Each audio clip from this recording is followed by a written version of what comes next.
Bueno, tengan todos y todas muy buenas tardes. Sean muy bienvenidas y bienvenidos a este evento que tenemos el día de hoy.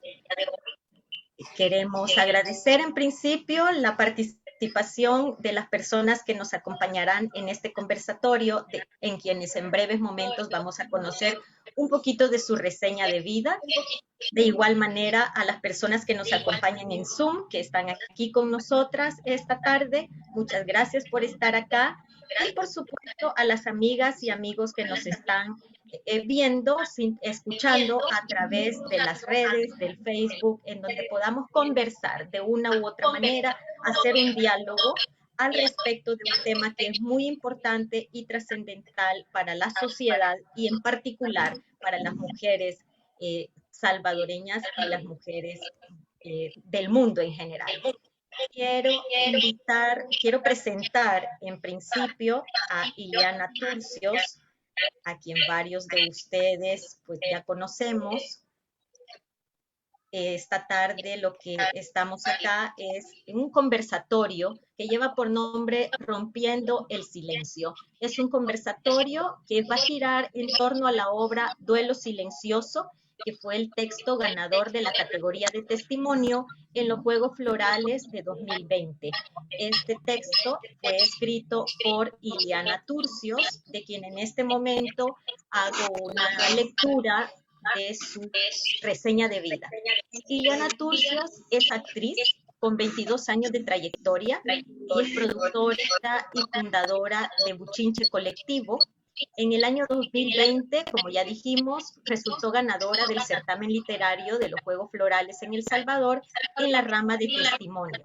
Ella inició su carrera con el grupo de teatro Comunica Teatro y ha participado además como actriz invitada en varias compañías nacionales de teatro, donde ha formado parte de más de 25 espectáculos teatrales, así como ha participado también como actriz en 3 proyectos cinematográficos.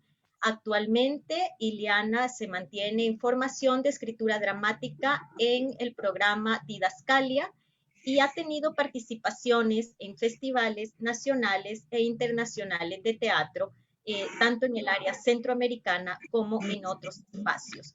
Ella permanece en formación constante en talleres relacionados con el teatro y con los títeres.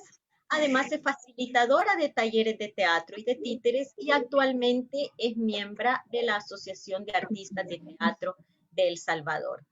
Ili, bienvenida a este espacio que es suyo. Gracias, Jorge. Gracias a la psicóloga Lourdes, a la doctora Leida. Gracias a la gente que está acompañándonos por Zoom también y por Facebook Live.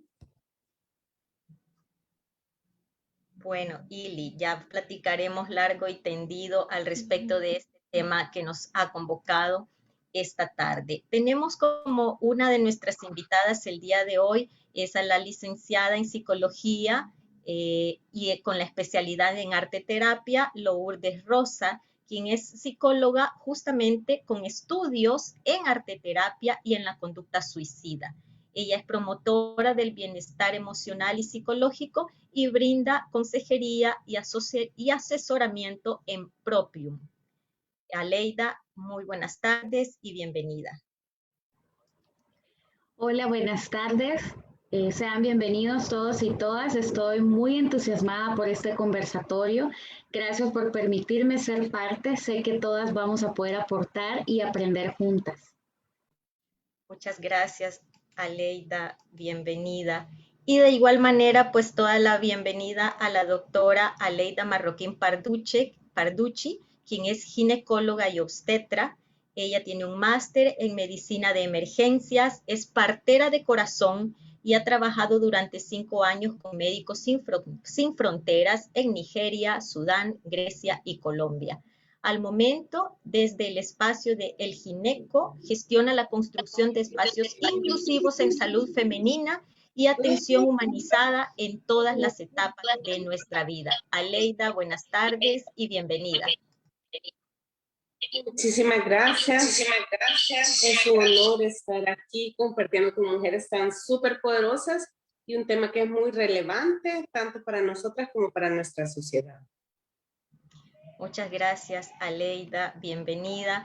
Y pues su servidora, Jorgelina Cerritos, quien esta tarde moderará esta conversación que, como ya decíamos, lleva un nombre que ya nos invita a algo, es un nombre que nos propone una idea, que estamos rompiendo el silencio. Rompiendo el silencio en torno a ¿qué? A dos elementos, a dos factores, mejor dicho, a dos factores que marcan muchas veces la vida de las mujeres y de sus familias, como es la violencia obstétrica y el duelo gestacional. Dos elementos de los que muy poco se habla, dos temas de los que muy poco se habla, y en ese sentido este espacio es valioso. Yo quisiera empezar abriendo este conversatorio justamente con Iliana, haciéndole esa pregunta. Sabemos que la violencia obstétrica sucede en El Salvador, sucede en Latinoamérica, sucede en el mundo. Sabemos que vivimos un duelo, las mujeres que hemos tenido este tipo de experiencias de pérdidas de bebés, pero que ambos temas no se mencionan mucho y pareciera que en la agenda de una nación como que no están muy presentes. ¿Por qué Iliana decide escribir una obra en torno a ese tema? ¿Por qué Iliana escribe un testimonio en torno a ese tema? ¿Por qué es para vos, Ili, fundamental haber pasado algo tan íntimo a la escena pública a través de un escrito literario que no es ficción, sino que justamente es testimonial? Yo necesitaba sacarlo, yo necesitaba sacar ese dolor de otra forma como la que ya comúnmente conocemos como seres humanas que somos, el llorar, el llevar, cada quien lleva su duelo de forma diferente, ¿verdad? Pero yo sentí la necesidad de escribirlo primero, escribirlo y quizás como llevar esa memoria para que no se me olvidara, para no olvidarlo, porque la memoria falla, la memoria humana falla. Entonces yo necesitaba escribir. Al principio no sabía si era masoquista o qué, pero lo escribí como quien escribe un diario. Este día me pasó esto y esto y esto. Era algo para mí. Y no pensé yo en publicarlo, en compartirlo, en hacerlo un testimonio literario en ese momento. Hasta que lo escribí en el 2014, que fue lo de la pérdida. Hasta en el dos años después, en el 2016, cuando saqué a la estatua de la mamá, porque también sentía una necesidad de expresarlo en la mejor forma que creo que lo hago, artísticamente. Entonces, yo necesitaba también expresarlo de esa forma, ya sacarlo al público. Y en ese año, el 2016, que saqué la estatua, fue que me di cuenta que existía esa terna de testimonio en ese certamen de los Juegos Florales. Y ahí fue que pues me animé y decidí escribirlo y hacerlo literario. Gracias, Ili. Sí, es un tema de, yo podría decir que cruza un tema de valentía, ¿verdad? Porque una cosa es tomar nuestras páginas y escribir nuestros diarios con la clara intención de un desahogo, pero que no pretendemos que pase hacia un público, hacia otra persona, sino que lo dejamos para nosotras mismas. Y en ese sentido, cuando trascendemos lo privado hacia lo público, hay por ahí un hecho de valentía, pero también atraviesa un acto de denuncia, justamente para romper ese silencio. Poniendo un poco en contexto para quienes nos acompañan, cuando Ili dice, cuando hice la estatua, ¿verdad? Hablemos también de eso. Iliana, como actriz, es además artista del estatuismo. Entonces, la primera forma que Ileana transforma ese tema en su vida, ese duelo en su vida, ese silencio en su vida, es a través de una estatua, la estatua de la madre que ella menciona hace un momento, y es eso, ¿no? Es la forma de llevarlo hacia afuera de sí misma, que quienes la han podido ver es una estatua además muy hermosa, con todo el dolor que conlleva, pero es hermosa. Y pues ese elemento está ahí para luego tomarse el tiempo y pasarlo hacia la literatura, a la letra, a la palabra que va a pasar del campo privado, familiar, al campo público. Lourdes y Aleida, a mí en ese sentido me gustaría escucharlas a ustedes. ¿Qué tan frecuente sucede esto en El Salvador? Sí, porque decimos, bueno, sabemos qué pasa, pero ¿con cuánta frecuencia pasa? Aleida, en su campo, como ginecóloga, como médica, ¿cómo es ese encuentro con este tema en El Salvador? Pues no, tenés que llevarte la maleta. Aleida, perdón, el micrófono. Tiene apagado el micrófono. Sí. Perdón. Estábamos comentando que las pérdidas gestacionales es una situación bien compleja porque es algo que se debe abordar, así como lo estamos haciendo ahorita, de una manera multicultural. Y si bien es cierto que protocolos médicos, estos deberían de ser un poquitito más abiertos porque cada mujer es diferente y lo que puede propiciar a dar consuelo y hacer ese proceso de duelo que nuestra colega va a hablar desde el punto de vista psicológico, pues que es un duelo complejo. No puede funcionar para una, pero no para otra. Entonces hay todavía establecimientos de salud que estamos como un poquito patojos, por de alguna manera, que no contamos con un profesional de salud mental 24 horas y no todos estamos capacitados para hacer una intervención en crisis, brindar primeros auxilios psicológicos, toda una estrategia de contención, porque no son unas células que ya no están, pues, como decir voy a quitar un apéndice.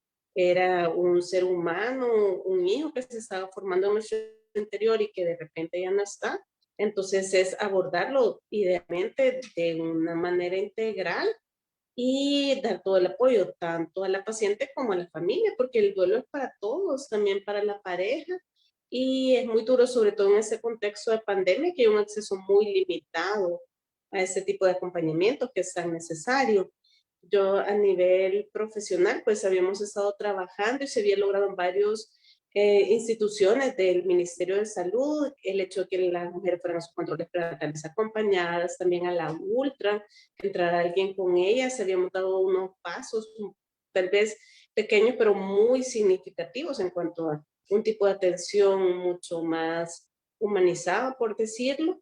Y también otro aspecto que rescatamos nosotros cuando tenemos una oportunidad de reflexionar como trabajadores de la salud es que este tema de violencia obstétrica, pero también para nosotros como prestadores de servicios de salud, pues atender una pérdida o incluso un parto en circunstancias que no son las óptimas, nos resulta violento a nosotras también, pues, o sea, no es como qué alegría estar trabajando en esas circunstancias. Entonces, trabajar para cambiar esas situaciones es una manera para ir sanando, así como Ileana, que es una artista que admiramos muchísimo, lo hace desde el arte, nosotros también desde nuestro diario vivir cotidiano, ir trabajando en estos pequeños pasos para convertir los hospitales en lugares más amables para todas y para todos. Gracias. Gracias, Aleida. Lourdes, y desde la psicología, ¿qué está pasando? ¿Cómo se enfrentan ustedes con el tema? Realmente el duelo gestacional es bastante complicado, es bastante difícil porque por lo general, más que todo en nuestro país, nos llevan a querer guardarlo, a querer silenciarlo.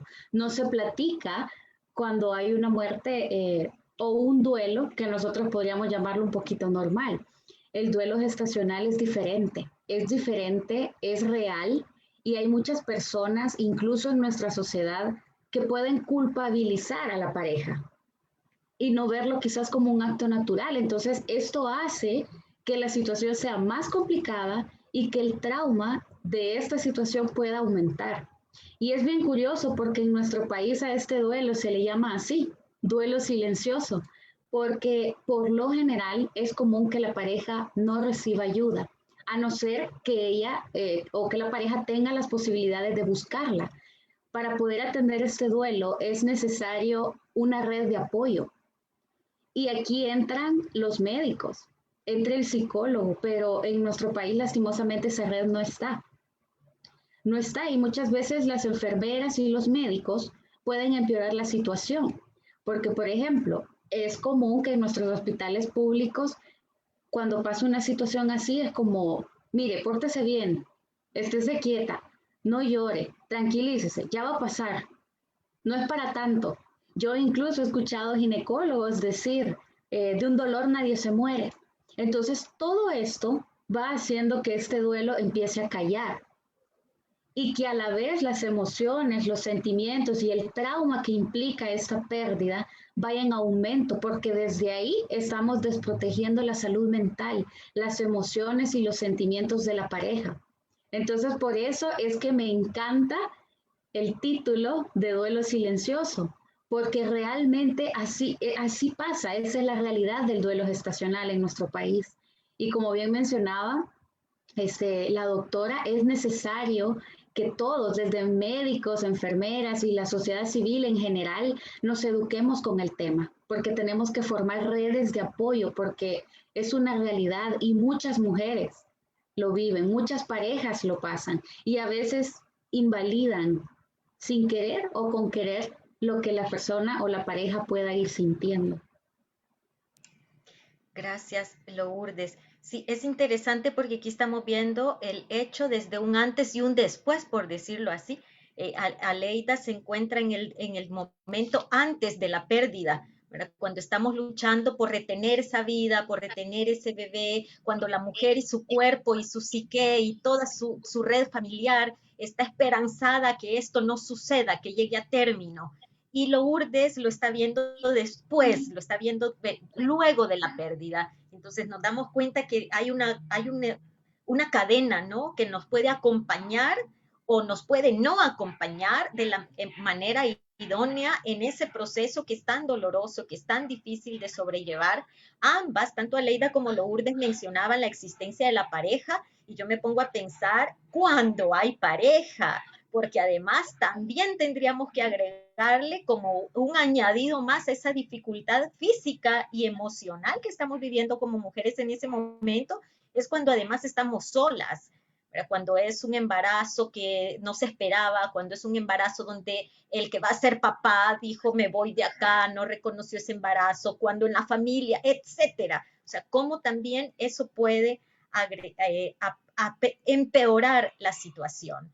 Hay buscando esos dos términos, ¿verdad? Del diccionario, en este caso la OMS, por ejemplo, volviendo al tema primero de la violencia obstétrica. La violencia obstétrica nos dice que es el maltrato físico, la humillación y el abuso verbal, los procedimientos médicos coercitivos o no consentidos, el no obtener un consentimiento informado, una negativa a administrar medicamentos para el dolor, el descuido a la atención o a las violaciones graves de la intimidad de la mujer. En todas esas son algunas de las acciones que se pueden describir como violencia obstétrica según la Organización Mundial de la Salud, como lo estaba definiendo en el 2014.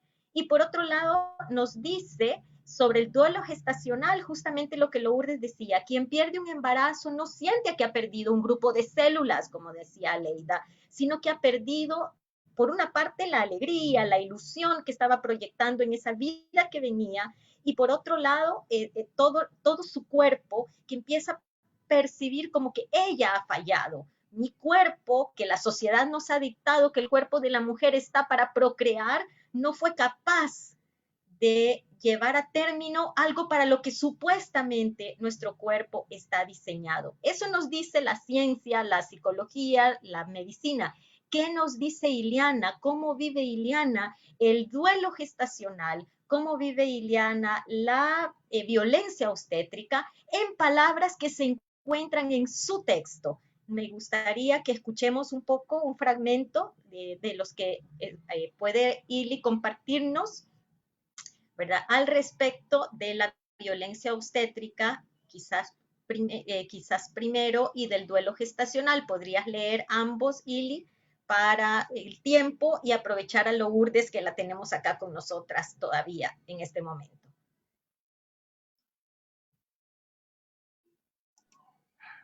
Sí, claro. Eran las 4:30 de la tarde. Llegamos a emergencias del hospital 1 de mayo. Pedía a Dios estuviera vacío. Mis ruegos fueron escuchados, ya que solo había 2 o 3 pacientes quienes esperaban el papeleo de rutina para retirarse. Las enfermeras tomaron mis signos vitales en el menor tiempo de lo acostumbrado, aunque no con la rapidez y precisión de la emergencia que yo llevaba, porque cada segundo era vital para mí y mi bebé. Ya solamente quedaba esperar a que el médico de turno me hiciera pasar a su consultorio. Pasaban los segundos, los minutos, las horas, pasaban médicos y enfermeras frente a mí, siendo yo la única paciente esperando a ser atendida.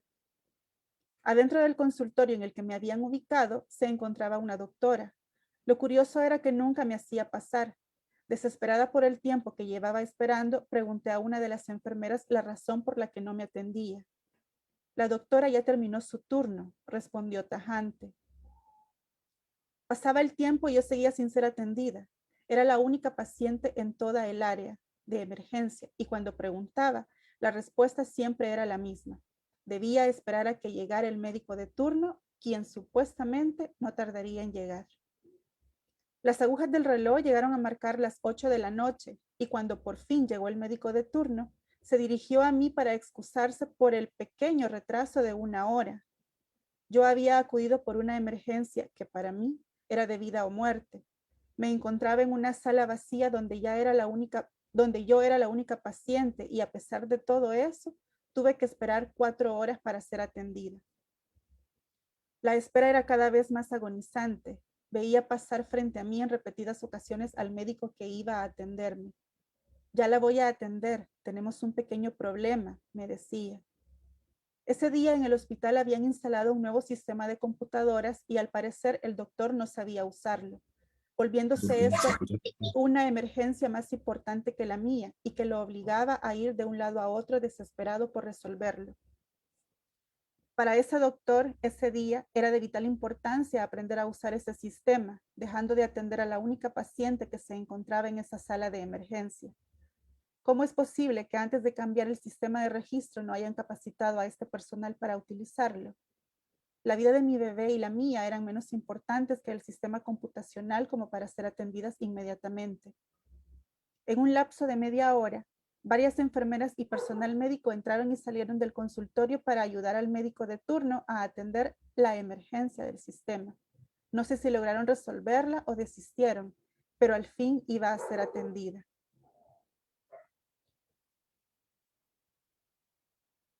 Esa mañana hubo algunos cambios en la habitación. Había dos nuevas pacientes que habían ingresado en la madrugada, mientras yo estaba en el quirófano. Yo estaba acostada viendo hacia la pared, tratando de procesar lo que había vivido durante toda la noche y la madrugada, cuando escuché unos suaves gemidos provocados por 2 recién nacidos. Volví a ver hacia las camas que estaban cerca de mí y observé la imagen más tierna y cruel al mismo tiempo. 2 bebés siendo amamantados por sus madres. Hasta ese momento había soportado el dolor de escuchar los llantos de otros recién nacidos, de ver que al otro lado del pasillo había madres cargando en sus brazos a sus bebés.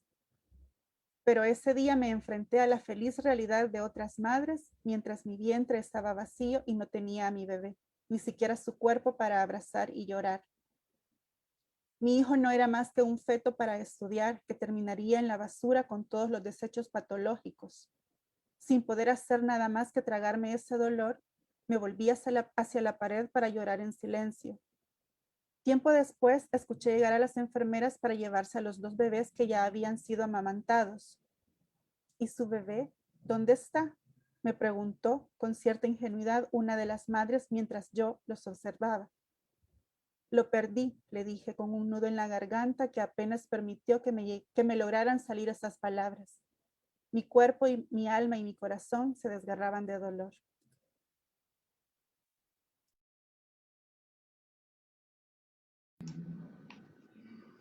Gracias, Silly, por tu lectura y por compartirnos esos dos fragmentos. Creo que el primero nos es muy conocido. Las personas, las mujeres que tomamos la asistencia del sistema público del país, conocemos esa sensación de espera, espera y espera y el no comprender qué es lo que está pasando ahí, por qué no soy atendida. Y el segundo, pues que quizás no es una realidad vivida por todas, pero quienes hemos pasado por situaciones de ese tipo sabemos perfectamente cómo es ese vacío luego de la pérdida. Lourdes, voy con usted por el tiempo, pero nada más decir que Lourdes se nos va un poco antes en este conversatorio. Entonces me gustaría desde la perspectiva de la psicología, ¿qué alternativas tenemos como mujeres? ¿Qué hacer? ¿Dónde acudir? ¿Cómo podemos encontrar alternativas para sobrellevar esta pérdida, para sobrellevar este duelo? ¿Cómo hacer para que deje de ser silencioso? Un poco por ahí, para que nos comparta desde su experticia.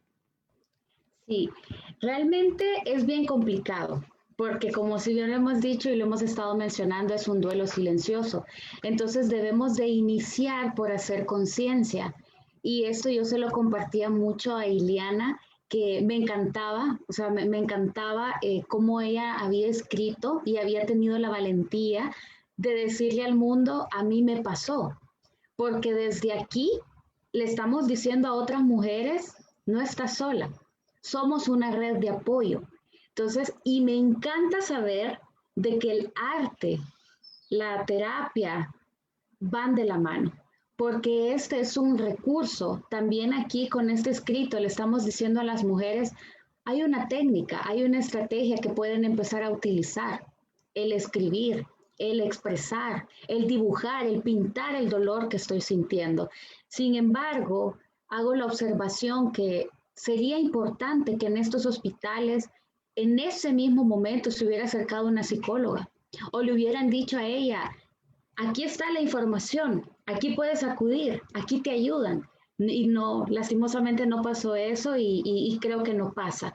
Sin embargo, creo que hay muchas alcaldías que están empezando a abrir para tener asistencia psicológica. Tengo entendido que la alcaldía de San Salvador tiene la Secretaría de Salud Mental.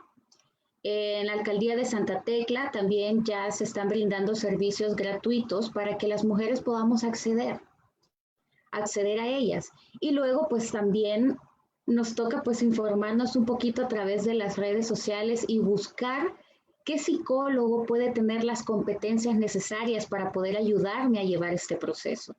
A la vez es importante que las mujeres que estemos pasando o que han pasado por una situación así puedan buscar formar una red de apoyo con su familia, con un médico, con pues incluso cuando hayan personas que comparten una creencia, pues con su iglesia, lo importante es buscar una red de apoyo y no abandonar y no dejar sola ni a la mujer ni a la pareja si en un dado caso hay una pareja. Entonces, esto es como lo principal. Podemos buscar secretarías, alcaldías. En Ciudad Mujer sé también de que se están brindando servicios de salud mental gratuito. Luego, pues, si se tiene la posibilidad, buscar de alguna forma, pues, poder acceder al servicio de salud mental, porque es importante que lo podamos llevar a cabo. Utilizar las técnicas del arte, aprovechar todas las actividades que hace el Ministerio de la Cultura para poder escribir, para poder actuar, para poder expresar todas estas emociones. Y a la vez, pues, buscar una red de apoyo, la que ustedes consideren que es mejor, que es necesario, pero empieza también con la familia. Y creo que es trabajo de todas y de todas, pues, poder crear conciencia de que este duelo ya no tiene por qué ser silencioso. Este duelo es necesario que salga de acá y que de alguna forma entre todas podamos apoyarnos, porque el día de mañana podríamos ser una de nosotras también. Entonces debemos de aprender a ser más empáticas porque esta situación existe y necesita ser atendida. ¿Y qué hacer con el miedo y con la culpa? Porque de repente podemos estar entre las personas que escuchen, que compartan con nosotros esta transmisión. De repente está alguien que no dijo nada, que cree que ya está sanado en ella, etcétera, pero que cuando viene un nuevo embarazo tal vez descubro que tengo miedo. Cuando me encuentro con mis amigas embarazadas, me descubro que siento culpa para conmigo, para con mi cuerpo. ¿Qué hacer en ese caso? ¿Cómo funciono conmigo misma? Sí, realmente es una situación difícil y creo que aquí influye mucho la cultura, ¿verdad? Tratando de hacernos sentir culpables. Sin embargo, es importante que podamos entender que el pasado, el sufrimiento o el dolor, las heridas, forman parte de nuestro aprendizaje. Entonces, ¿qué hacer? Aparte de buscar ayuda y buscar un acompañamiento en esta situación, es importante que podamos entender que no es nuestra culpa. Hay situaciones y circunstancias en la vida que realmente no dependen de nosotras. Y es algo bien difícil porque estamos luchando contra el pensamiento cultural, estamos luchando porque probablemente podemos escuchar lo contrario y decir, a saber qué descuido tuvo esta pareja o a saber qué descuido tuvo ella. Sin embargo, no es así, porque cada experiencia es diferente, cada parto, cada proceso gestacional es diferente. Entonces, es importante poder entender esto, que no dependía de mí. Fue una situación que lastimosamente no pudimos evitar y debemos aprender a ser amables con nosotras mismas, aprender a darnos amor, aprender a aceptar que esta situación pues a la larga me va a generar un aprendizaje. Y hay que buscar también, por ejemplo, si esto ha sido en la pareja, si hay una pareja, que ambos puedan crecer, que ambos puedan desarrollar, no sé, nuevas habilidades, que ambos puedan desarrollar resiliencia, que la resiliencia pues es la capacidad de poder adaptarnos a la adversidad y poder pues seguir recomendaciones y en este caso es bien duro, pero quizás tocar o al menos mientras el sistema no cambie, buscar otras opciones, otros médicos que puedan ayudarnos a llevar, si en un dado caso hay un nuevo embarazo, a poder llevarlo de la mejor forma y a poder averiguar realmente qué pudo haber afectado. Sí, gracias. Ahí es donde volvemos al equipo multidisciplinario o interdisciplinario que tendría que ser, ¿verdad? Cuando aparece, hay, estamos en el embarazo, no es solo la persona, la mujer embarazada, sino que deberíamos concebirnos como una red de personas embarazadas que podamos llevar a término ese bebé. Lourdes, sé que usted tiene el tiempo corto, ¿verdad? Voy a darle la palabra a Leida. Sí, cuando estemos conversando con ella, da la hora que usted se tiene que ir, no se preocupe. Solamente nos gustaría qué palabras nos podría dejar antes de irse, por si ya no nos da chance de volverle a compartir el micrófono. Sí, ¿qué mensaje nos dejaría esta tarde al respecto de este tema? Ok, sí. Bueno, primero, antes de retirarme, pues les quiero agradecer por la oportunidad y espero que no sea la única vez que juntas pues podamos seguir creciendo y llevando este mensaje. Segundo, para todas las personas que nos están escuchando, es importante que hagamos conciencia de esta realidad, tanto de la violencia obstétrica como de un duelo gestacional. Es importante que todos podamos empezar a activarnos, a hacer campañas. Desde un pequeño video en nuestra red social hablando sobre esta situación basta. Y es importante también que podamos unir voces y saber que no estamos solas, no estamos solas. Y por favor, utilicen el arte y el teatro como un medio de expresión, porque es muy saludable, ayuda a poder sacar todo ese dolor que pueda estar dentro de nosotras. Y agárrense de esta técnica y cualquier cosa, pues espero que poco a poco pues me puedan ir conociendo porque igual yo estoy a sus servicios y así que espero que podamos seguir aprendiendo y disfrutando. Gracias, Lourdes. Muchas gracias. Aleida, ¿qué tan normalizado ¿Qué tan normalizado hemos hecho el tema este de la violencia obstétrica? ¿Qué tanto las mujeres, sobre todo en el sistema público, entendemos que así es la cosa, vemos que así es, yo soy la que no sé, el médico es el que sabe, no hay cupo, me tratan así porque estamos a la carrera, porque somos muchas, etcétera, ¿verdad? O ¿qué podemos hacer? ¿Hay algo que está mal ahí que se podría cambiar? ¿Cómo ve usted esa situación desde su campo? Bueno, pues agradecer por este espacio y buscamos ser lo más constructivos posible. Yo siempre rescato una iniciativa muy creativa de los colegas en España, donde los residentes andaban una camiseta que decía, llevo 36 horas trabajando, ¿quieres que te opere? Porque es eso, pues para nosotros como seres humanos profesionales en formación es algo bien delicado. Yo misma les confieso, o sea, hubo un día que me pegué una peleada con una enfermera por un pedazo de esparadrapo, o sea, suena ridículo, pero ese día dije, o sea, realmente estoy mal, el cansancio, porque también a uno lo carga muchísimo, no solo son esas 36 horas trabajando de seguido y hacer turno un día sí, un día no, y así estar acumulando de velo o el no poder ver a la familia y sus vínculos, sino que también este tipo de vivencias, pues somos un país donde una de las epidemias que ya es endémica, permanente, es el embarazo en adolescente, y a uno lo parte y lo quiebra muchísimo. Tengo un amigo que él está atendiendo en el Puerto de la Libertad y me dice, todos los turnos llegan niñas, cada turno es una niña diferente, pero todas con violencia, abuso y que tienen la edad de sus propias hijas. Y que él, o sea, terrible llegar, verle los ojitos a esas niñas y como ayúdeme, rescáteme, y también en muchos de este tipo de situaciones nos sentimos impotentes frente al sistema, pues la violencia de las pandillas, los colegas que trabajan en esas zonas, si es un pandillero, pues ahí cómo incidir, o esto de otros lugares que tienen los archivos, van apilando cuando son casos de abuso, y uno mira que la pila crece y otro la par y otro la par, y no se toman medidas en ningún caso. Entonces también nosotros en otros programas está esa de cuidar al cuidador, y nosotros mismos como personales de salud necesitamos tener espacios también y escribir así como Ileana. Yo se lo juro que yo estaba compartiendo de corazón y las lágrimas y todo porque es demasiado fuerte, y lo que ella dice, 4 horas, en principio nosotros trabajamos para que eso no suceda, que nadie tenga que esperar 4 horas, y menos aún cuando es la vida de un bebé en riesgo. Y rescatar de lo que decía Lourdes, que tenemos que tomar en cuenta las cicatrices corporales, porque el mismo hecho del examen físico implica muchísima violencia, no solo en casos de violencia obstétrica, sino de violencia de pareja, de abuso y esto.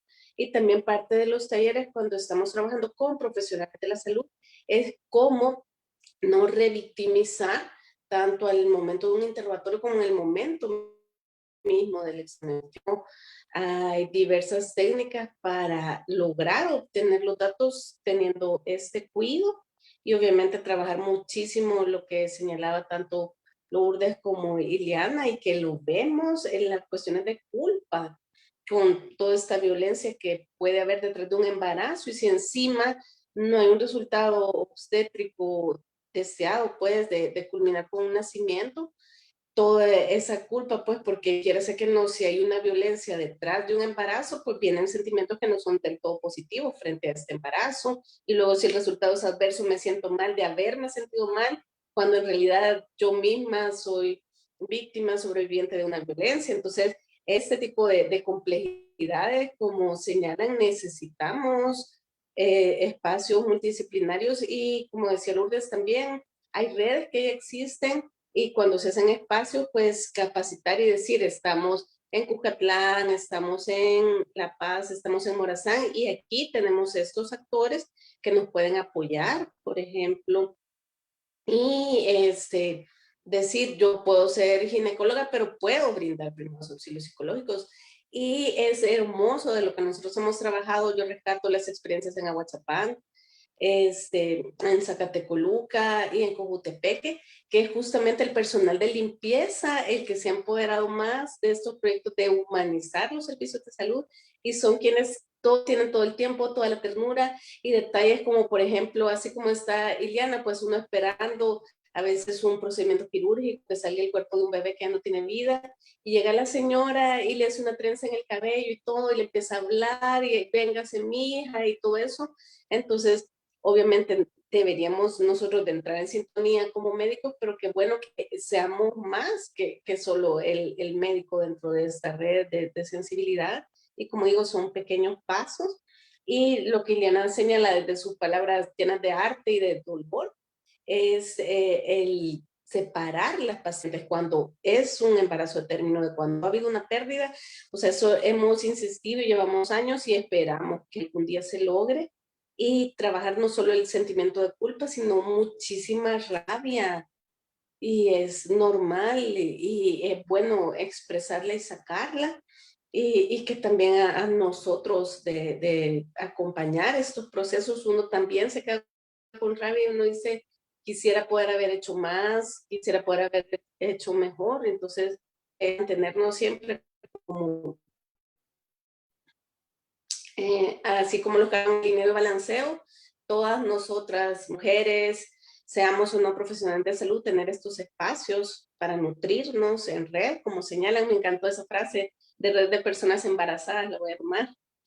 Y de las experiencias también, porque a veces algunas hay experiencias que los descuadriculan neuronalmente. Hay una organización que se llama Médica Mundial, que es alemana, y ellos trabajan justamente con mujeres sobrevivientes de violencia en territorios de guerra.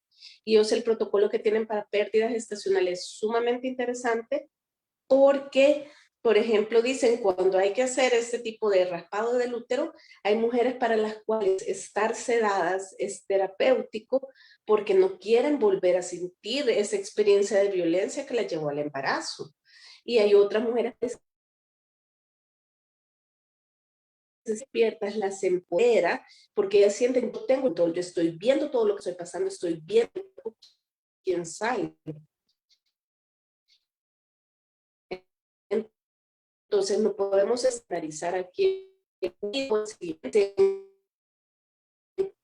y que yo puedo estar despierto o se ocurre. Entonces uno le explica qué es lo que va a vivir y qué es lo que va a sentir en ambas opciones, y solo el poder decidir. Obviamente, si ha sido una pérdida, no es algo que esté en nuestras manos cambiar, pero hay pequeños detalles que podemos afinar y que pueden ayudar a que este momento en sí no solo sea un acto quirúrgico, sino que inicie el proceso de sanar y de reconstruir nuestro cuerpo.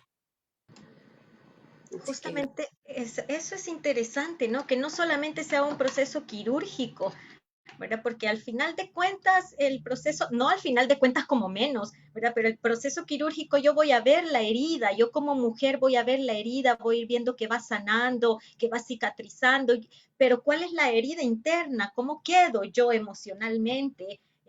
Yo como persona, yo como mujer, yo como madre, si ya hay otros hijos o si no he podido tenerlos, toda esa herida, ese proceso quirúrgico que se extiende a otras áreas del ser humano y de esa vivencia. Me llama la atención también cuando Aleida dice ese protocolo que tenemos, que puede, que no quisiéramos como mujeres que hemos sufrido pérdidas, que fuera nada más un protocolo clínico, ¿verdad? Bueno, ¿y ahora qué hago con esto que como dice Ili, que ahora es desecho, que ya no es mi hijo, que es desecho patológico? Pero ¿qué pasa conmigo también? ¿Cómo entro yo en el protocolo? Sí, hay algo que yo, bueno, cuando hemos hablado de este tema con Ili muchas veces, yo le digo a ella, a mí algo que me da una como rabia, ¿no? Es que probablemente el mismo médico que a nosotras en el campo de la medicina pública no nos dijo, no nos explicó nada y casi que nos despachó sin darnos mayor información de qué está pasando con mi cuerpo, en la clínica privada me trataría con tiempo y tendría espacio y tendría maneras, como dicen las abuelitas, ¿verdad? Tendría maneras para explicarnos las cosas.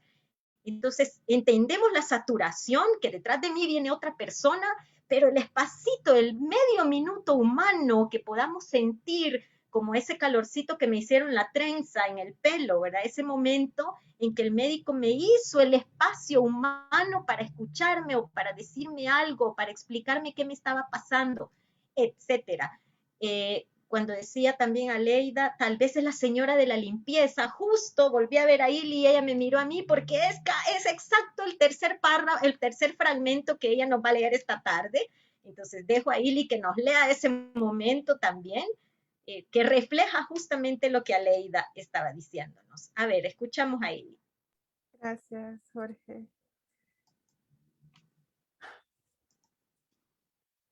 El diagnóstico de la ultrasonografía fue ruptura de membranas. El bebé aún presentaba signos vitales, pero había muy poco líquido amniótico alrededor de él. Por consiguiente, era un aborto inevitable. Esa tarde yo había llegado con la esperanza de ser atendida lo más rápido posible y confiando en los profesionales de la salud, quienes se han preparado y especializado justamente para salvar vidas. Esa noche mi realidad fue otra. Mi única opción era esperar a que mi bebé muriera dentro de mi vientre, pues las últimas palabras del doctor fueron: humana y médicamente no se puede hacer nada más por él. Los hospitales del sistema de salud público tienen como políticas que los acompañantes de las pacientes deben esperar afuera. No se les permite ingresar con la paciente al consultorio y gracias a esas políticas yo me encontraba sola con un extraño al que no podía abrazar para sentir acompañamiento en el inicio de mi duelo. Mientras tanto, Henry esperaba afuera con la angustiosa incertidumbre de no saber lo que estaba pasando. La cotidianidad en los hospitales nos obliga a normalizar y aceptar el maltrato que suelen dar la mayoría de las personas que ahí laboran, médicos, enfermeras, auxiliares de servicio, inclusive los vigilantes. Ellos son los que principalmente se encargan, en forma autoritaria, de cumplir las políticas y de sacar a los acompañantes de las pacientes. Esa noche al menos pasó algo diferente. Mientras el doctor estaba sumergido en sus papeles, terminando de decidir el siguiente paso que procedía con mi diagnóstico, fue el vigilante de turno quien, al verme sentada en la silla del consultorio, llorando y sola, tuvo cierta sensibilidad y un comportamiento que lo diferenció de los demás. ¿Quiere que llame a su esposo para que la acompañe un rato?, me preguntó, y sin decir palabra, asentí con la cabeza.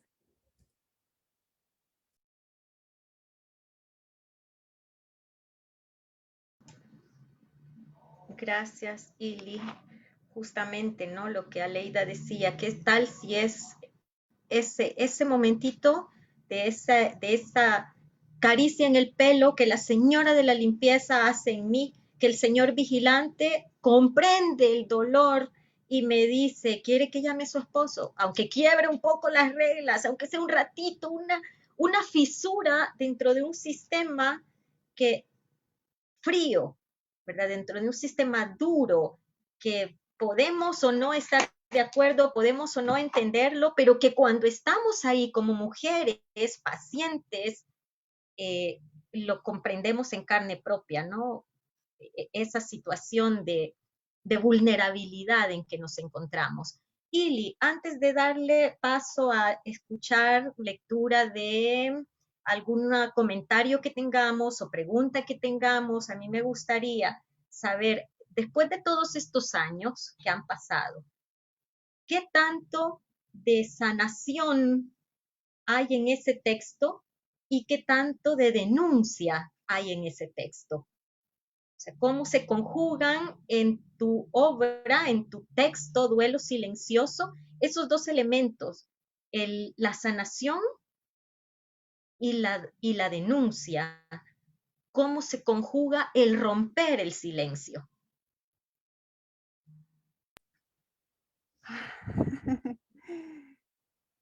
Pues de sanación, no podría decir que al 100% porque aún vuelvo y releo el texto, siempre se me hace un nudito en la garganta. Bueno, de hecho, cuando estuve escogiendo los momentos, que estábamos escogiéndolos con Henry, fue ese momento de que se te estruja. Entonces, creo que es normal, ¿verdad? No llegar a un 100% aún, pero pero hay bastante, podría decir, de sanación en ese texto. Y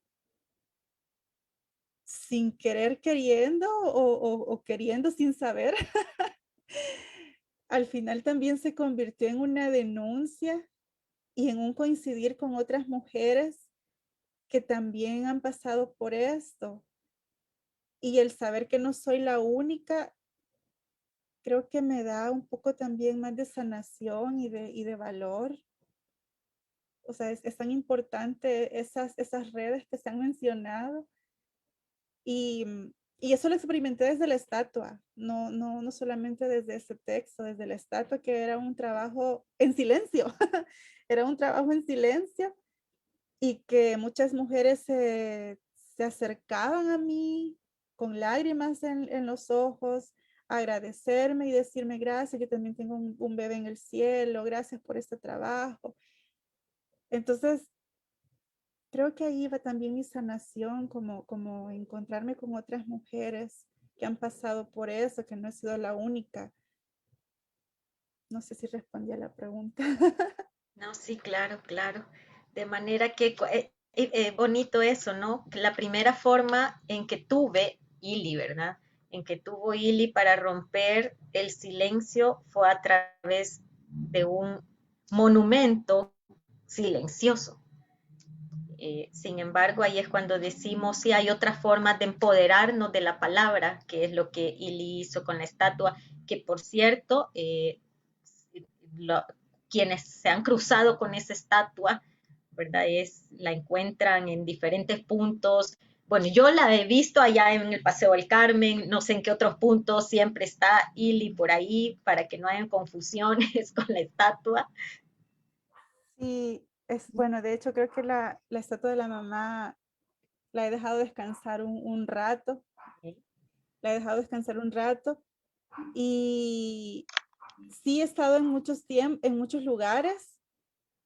Me gustaría aclarar, aclararle al público que no confundan mi trabajo, porque muchas personas me han dicho, te he visto tu trabajo en el centro. Lastimosamente yo no he podido llegar al centro por diferentes razones, pero hay un trabajo que me han copiado, que me han copiado, casi que es idéntica, podría decir, de la estatua de la mamá, y confunden mi trabajo con ese trabajo que sacan en el centro. Entonces, mi estatua ahorita la he dejado descansando, creo que su momento, no puedo decir ahorita su momento, su objetivo ya lo cumplió, porque no, pero ahí está. Y espero que ya después, poco a poco, con esto de la pandemia también, poderla volver a sacar al público, porque me gusta mucho la experiencia de trabajar con la gente en la calle, las reacciones de la gente, llevar ese tipo de trabajo es en la calle. De hecho, cuando ya publiques por tu parte el testimonio, ya tenés la portada con esa maravillosa foto de la estatua, que es justamente la que estaba en el afiche de este evento. Así que eso es muy linda, realmente es muy, da mucha sensibilidad, nos sensibiliza mucho ese trabajo, y muchas gracias por eso.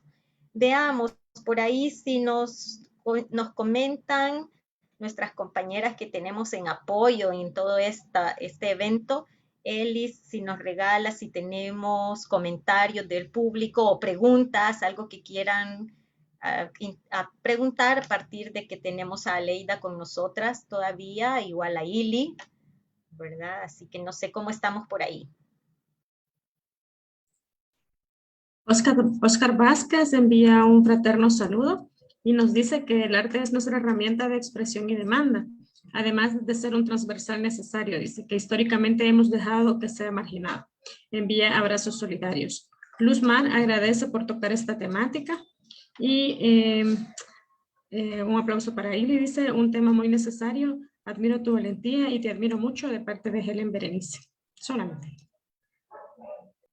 Bueno, muchas gracias. No sé si de las personas que nos acompañan acá en el Zoom, si alguien quisiera preguntar directamente, ya sea escrito o de manera directa, preguntar o comentar algo al respecto a Ili, a Aleida o en general sobre este tema.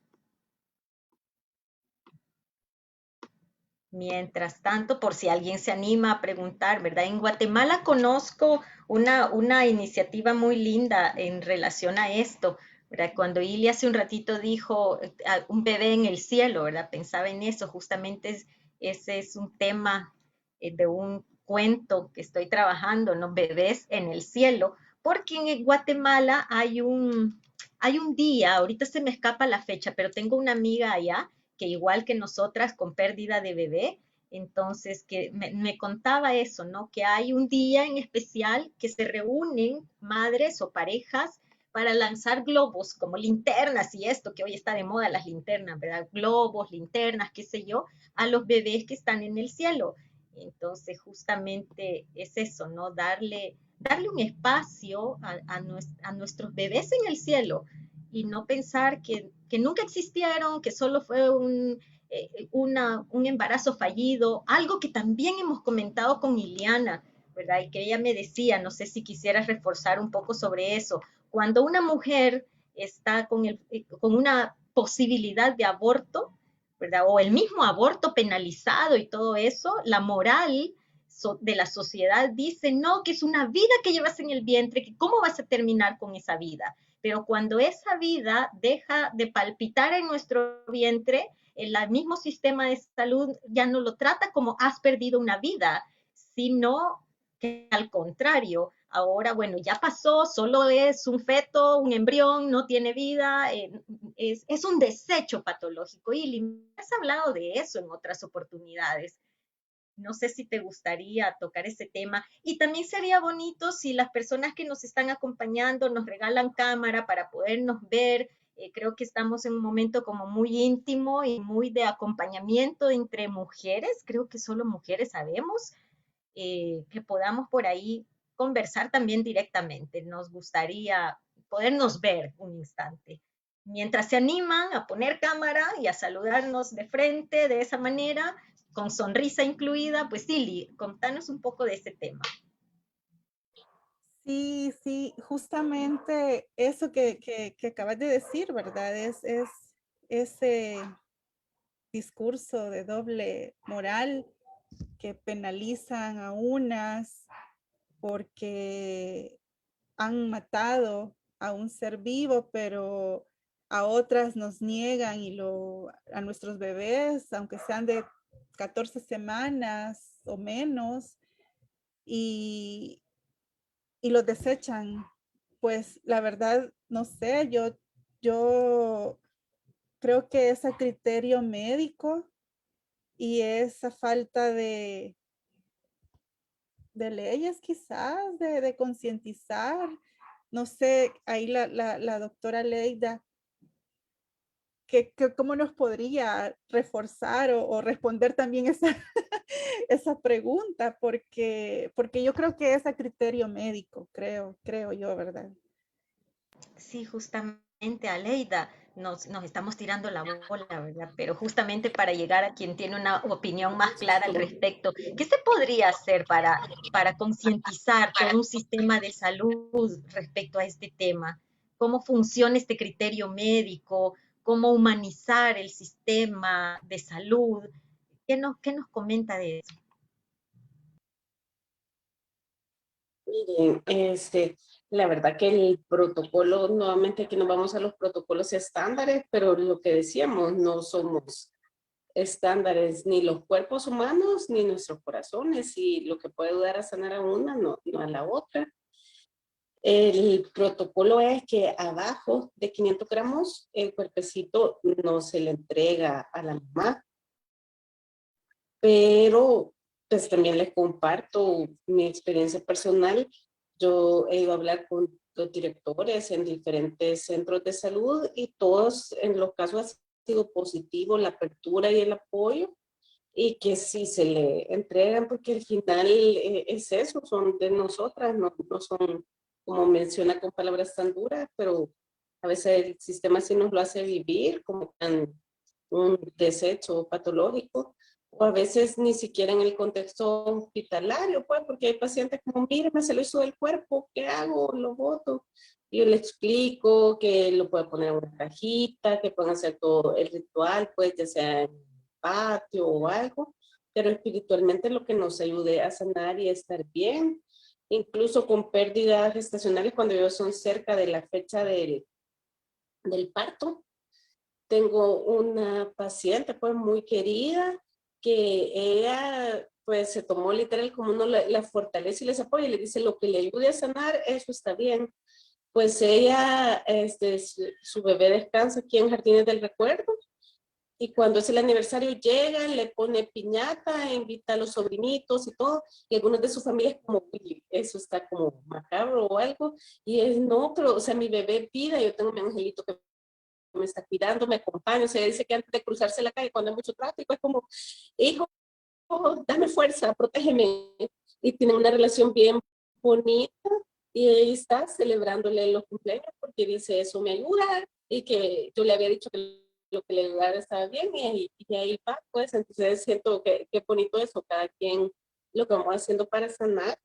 Y también quería señalar, pues, una de las experiencias más duras, que todavía cuando la nombro se me pone la piel de gallina, una paciente que por problemas del sistema inmune tenía 8 pérdidas gestacionales. Y yo estaba justamente de turno el día que se le indujo, o sea, para ya era el diagnóstico de la 8ª pérdida. Y ella estaba sedada así con dosis de morfina y de los analgésicos más fuertes. Y se oía ese llanto, o sea, ese dolor que era el alma rota, pues, porque había decidido justo después de eso que iba a pasar al quirófano no solo para el legrado uterino, sino que se iba a esterilizar, que ella no quería volver a vivir eso. Entonces, ese dolor es eso que a uno lo va cargando y que al mismo tiempo nos motiva para tratar de ser diferentes, atender, apoyar y todo de una manera un poquito diferente. Y también que hay cuestiones que cada quien, como dicen, habla según como le ha ido en la fiesta, que en mi experiencia no podemos equiparar atención privada o atención pública con igual hay colegas que pueden estar en el Sistema Nacional de Salud y que se viven, atienden y miran cómo integrar a toda la familia en los procesos. Y hay médicos que podrían estar dentro de un sistema privado, no pagando y no recibe la atención que uno esperaba. Recuerdo que a mí me impactó pues, en un encuentro como el que tenemos ahorita y una de las personas participantes dice, yo fui a tener mi bebé al hospital más caro que en el país y pagué una cantidad de dinero que ni se imaginan y me trataron, me amarraron y todo en el momento del nacimiento. Así que mi segundo bebé, yo voy a ir al Seguro Social porque si lo que toca en el parto es que lo maltraten a uno, por lo menos que me maltraten de gratis, no voy a estar pagando para que me maltraten. Entonces es una realidad bastante fuerte y es eso, la podemos vivir en esfera. Es como cuando hablamos de abuso, que dicen, ay, en esta clase social, no, o sea, en todos lados pueden haber situaciones de abuso, de violencia, y es lamentable que sea así, pero es un reto más para seguir trabajando, seguirnos empoderando y fortaleciendo unidas. Sí, es muy duro y justamente como dice Aleida, cada quien lo ha vivido de diferente forma. El hecho mismo de hemos sido madres, hemos sido tías, hemos sido, bueno, las que son abuelas, etcétera, y siempre hay una historia cargada un poco hacia ese tipo de violencia que aceptamos como que sí es parte de algo normal, que lo aceptamos así como tal. Pero bueno, no sé, repito lo que decía antes, si hay alguien que quisiera comentar o preguntar algo al respecto, siéntase en la libertad antes de finalizar el encuentro de cualquier intervención que tengan deseo de hacer. Tania Madrigal nos dice que en su propio cuerpo pudo experimentar 2 partos, uno tradicional en el sistema tradicional y un parto humanizado con la doctora Leida Marroquín Parducci. Y puedo compartir, dice que debería ser promovido en este país la educación y la práctica del parto humanizado. Les envía saludos a todas. Muchas gracias. Gracias, Tania. Sí. Ella, como es también artista, su parto lo tuvo así en posición de ballet, divina, se miraba como una diosa todo el trabajo de parto. Fue hermoso acompañarla, gracias. Así es, de repente podemos pensar eso, ¿verdad? Que no hay otras formas de parir, que hay una única forma y es la que nos han dicho que es. Pero es interesante, bueno, hay otras maneras, ¿cómo? ¿Y por qué no me lo dijeron antes? ¿Verdad? Esas cosas, ¿no? Que es lo que estamos hablando, de esa normalización. Sabemos que va a atravesar un dolor corporal, etcétera, para el cual de una u otra manera estamos preparadas, pues, pero por qué no hacerlo de una manera distinta, humana?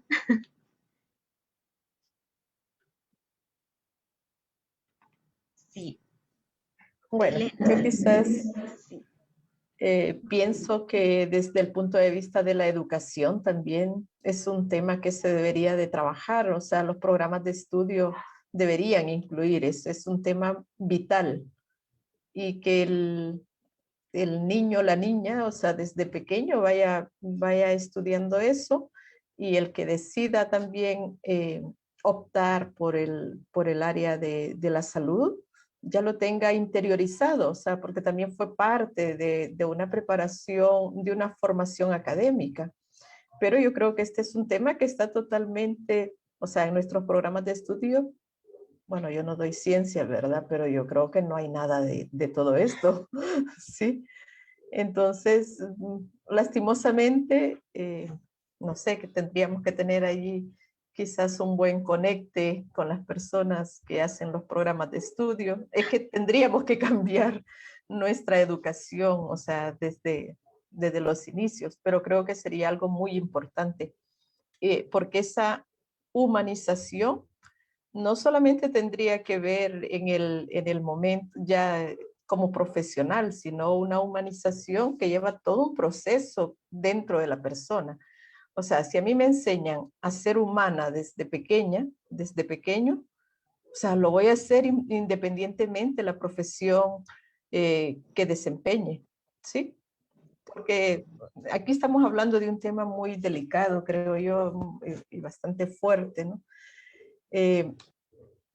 Gracias a Dios yo no lo he vivido, pero la humanización creo yo que tenemos que trabajarla, como digo, desde todas las áreas. O sea, si somos docentes también tenemos, o sea, trabajamos con seres humanos. Si somos, en el caso de los trabajadores de la salud, nuestra materia prima también son las personas, ¿verdad? Casi en todas las áreas, la mayor parte de las profesiones se trabaja con personas. Entonces yo creo que en la medida que se vaya humanizando desde la educación, eso sería quizás, considero que sería algo muy importante. Y Así bueno, quizá algo en un futuro, o sea, si alguien poco a poco, creo que este tipo de actividades pueden contribuir a que de repente alguien está conectado, alguien lo ve y dice, miren, y se podría hacer esto, miren, ¿y por qué no hacemos esto? Entonces creo que es muy importante seguir haciendo este tipo de actividades también para comenzar a hacer conciencia desde un pequeño grupo y quizás poco a poco eso se vaya expandiendo. Y bueno, felicitar a Ileana por la valentía de expresar su dolor a través de algo literario. Felicitar a la doctora Leida por el trabajo que he escuchado que realiza, también algo muy importante. Felicitar a Jorgelina, que desde la parte dramática también ha trabajado mucho diferentes campos, ¿verdad? Y a todas las personas que se han logrado conectar este día y a quienes puedan ver esto posteriormente. Gracias. Muchas gracias, Elena, por su comentario y su participación. De hecho, como decimos, cada quien lo mira desde su campo de acción, ¿verdad? Y por qué no verlo desde la parte de la educación, cómo hacer otros niños y otros jóvenes sensibles desde esas primeras etapas de la vida. Sobre todo, algo que Aleida mencionaba hace un rato, en un país con un alto índice de embarazo adolescente. Entonces, por ahí también tenemos otro gran trabajo que hacer, otro tema que se podría seguir abordando, ahondando al respecto. Me gustaría, antes de despedirnos, si Aleida nos regala, pues, con qué idea nos quisiera dejar esta tarde al respecto de este tema, para finalmente darle la palabra a Ili para cerrar la actividad de hoy. Pues también me uno a la gratitud y a la fuerza que se produce con la iniciativa de Iliana. Nosotros nos contactaron personas conocidas y cuando voy viendo lo que ella hizo fuera de la 1 de mayo y la reacción, o sea, mi percepción es que fue una reacción masiva y yo le digo con todo orgullo que la compartían tanto mis propios colegas, mis maestros, y yo, o sea, hasta sentí orgullo, ¿verdad? Tan hermoso, o sea, está dando frutos, nos está sensibilizando, nos ayuda muchísimo. Yo sé que a veces uno puede pensar que es cuesta arriba, pero no, entonces así agradecerle por los espacios que hemos compartido, por visibilizarnos y con toda esta energía, seguir siendo una red de personas, pues tanto redes de personas embarazadas como no embarazadas y fortalecernos. Entonces, mi visión es de gratitud, de no rendirnos y de, como decía también la compañera psicóloga, la licenciada Rosa, pues buscar espacios que ya están y optimizarlos.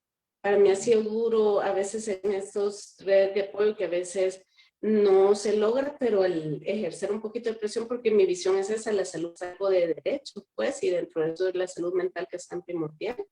Y también agradecerle a Elena por su participación. No sé si Raquelita ahí la veo que quiere hablar o compartir algo. A Jorgelina, pues la educación es tan vital y estos espacios necesarios, pues las animo a seguir y de ustedes. Así que muchísimas gracias. Gracias a usted, Aleida, y por ese trabajo que nos dan referencias de una medicina humana, más humana. Raquelita, ¿usted quería hacer un comentario, una pregunta?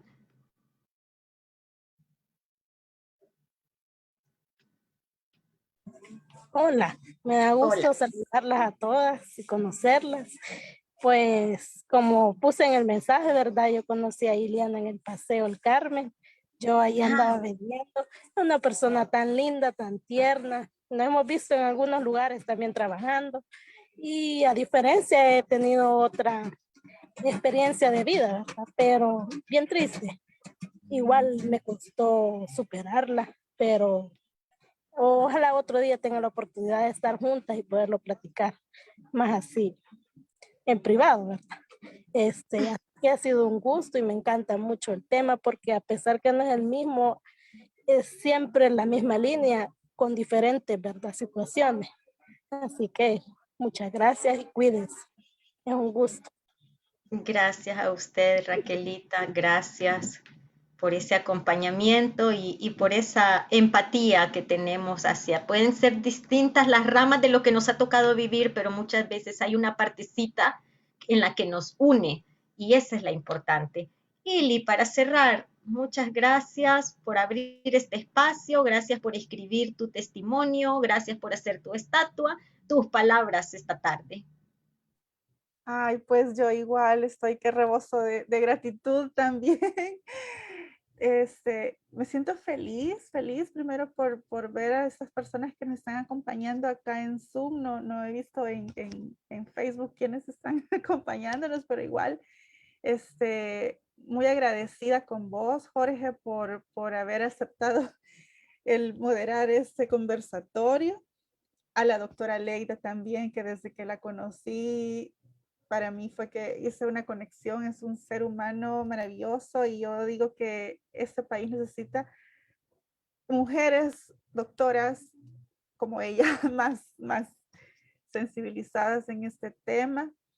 Bueno, Lourdes que se fue también, la conocí en el conversatorio que hicimos en la Alianza Francesa y pues ahí vi también a Helen, bueno, todas las personas que nos han acompañado, de verdad, gracias.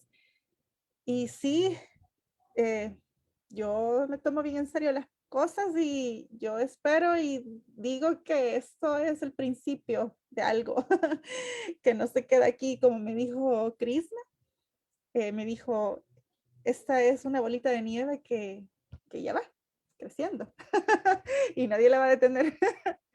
Entonces, así siento y así quiero que sea y así espero.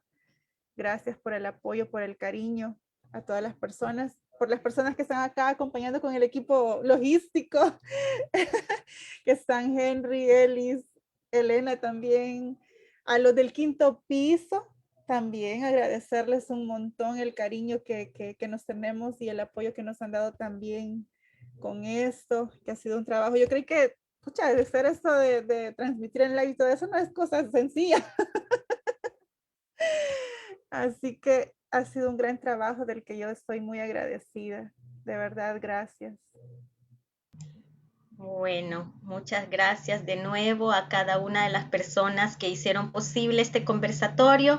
Como dice Ileana, desde los que están fuera de cámara haciendo todo lo que implica, desde la conexión de Zoom hasta la grabación en Facebook Live, etcétera, para todo lo que implica. Gracias a las personas que nos permitieron conversar, que no estuvimos solas aquí hablando del tema, sino que sabíamos que teníamos de manera cercana a otras amigas, compañeras de viaje, mujeres en este encuentro, y por sobre todo a Ileana por sus palabras, por su escrito, por su valentía. No quisiéramos que detrás de la valentía hubiesen experiencias de vida dolorosas, pero las hay, siempre las han habido y las seguirán habiendo. En ese sentido, decimos qué bueno que ese dolor lo podemos convertir en palabras. Muchas gracias, estaremos en un encuentro próximo, que todos y todas la pasen muy bien y seguimos reflexionando en torno a romper el silencio.